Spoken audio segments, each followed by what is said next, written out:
Hello guys, আপনার ভাই আছে কলিজা আনছে, আছে কলিজা রান্না করবো। ছোট মেয়েরা খাইতে চাইছিল, তার জন্য আপনার ভাই আজকে বাজার থেকে কলিজা আনছে, সকালে বাজারে গেছে। ঠিক আছে, তো আপনারা দেখেন আমি কলিজা কাটি রান্না করবো, শেষ পর্যন্ত আপনারা আমাদের সাথে থাকবেন। ছোট মেয়ে কলিজা খাইতে চাইছিল, তাই আপনার ভাই সকালে উঠা কলিজা আনি না,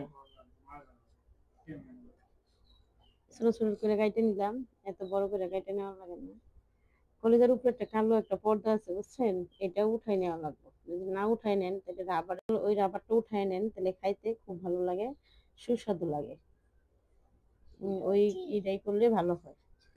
ভালো রাবারটা, এই রাবারটা উঠাইয়া হারা দিতে হয়, তাহলে রান্নাটা করার সময় ওই মশলাটা ঢোকে।